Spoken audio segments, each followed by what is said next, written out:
සතර අපායේ දෝමනස්යෙන් ඉන්න ඕන තරම් කල් තියෙනවා. නිරේකට වැටුනම ඉතින් ආයෙ මොකක්වත් නැහැ.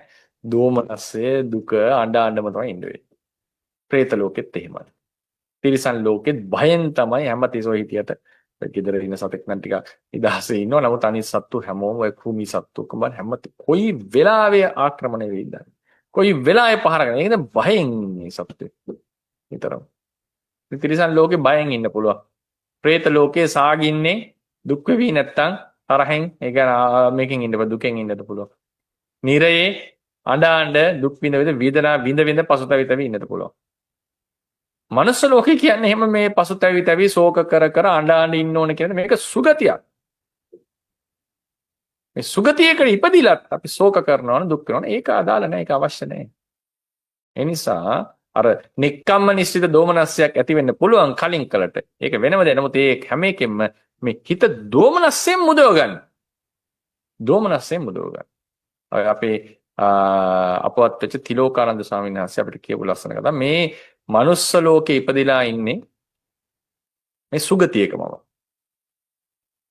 මේ සුගතියේ ඉන්නකොට අනුන්ගේ වැරදි ගැන හිත අනුන්ගේ වැරදි ගැන කල්පනා කර කර මගේ හිත කිලිටි කරගන්න අවශ්‍ය නැහැ. මේක සුගතියක්. කතාව හරි. මේ සුගතියට ඇවිල්ලා දොස් දකින්න එක වෙනම දෙයක් නුවණින් ඒකෙන් මේ හිත කිලිටි කරගෙන ද්වේෂය ඇති කරගෙන තරහව ඇති කරගෙන ගැටීම් ඇති කරගෙන එහෙම ඉන්නවා කියන එක මේ ලැබිච්ච සුගතිය අපත යවීමක් නේ. මොකද්ද මේ සුගතියේ තියෙන සුගති භාවයත් අපි අඩු කරගන්නවානේ.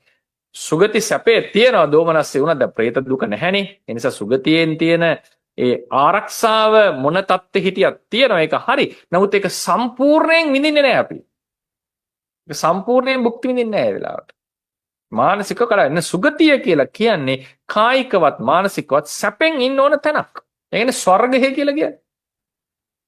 සග්ග පාලි වචන සමහර වන ස්වර්ගය කියන්නේ ඇයි කියලා ස්වර්ගය කියන්නේ බුදුරජාන් වහන්සේගේ දේශනාවේ තියෙන වචන සග්ගං අප්පෝ සග්ගාය ගච්ඡති කියන්නේ සග්ග කියන එකේ සිංහල වචනේ ස්වර්ගය කියන එක. ස්වර්ගය කියන අපිට එන්නේ අන්‍ය ආගම් වල කතා කරන නිත්‍ය ස්වර්ගය කියලා නේ. ස්වර්ගය කියලා කියන්නේ සග්ග කියන එකේ සිංහල වචනේ. අප්පෝ සග්ගාය ගච්ඡති. බොහෝ අඩු පිරිසක් තමයි ස්වර්ගයට යන්නේ. ඒ නිසා මේ ස්වර්ගයේ ඉපදිලා ඉන්න අපි පුළුවන් තරම් ද්වේෂයෙන්, දෝමනස්යෙන්, භයෙන්, ඊර්ෂ්‍යාවෙන්, මාත්සර්යෙන්, ශෝකයෙන්, පසුතැවීමෙන් මේ දේවල් වලින් වැළකීලා පුළුවන් තරම් අර සෝමනස්ස වේදනාවෙන් ඉන්නට කටයුතු කරන්න. උපේක්ෂක වුණාට කමක් නැහැ.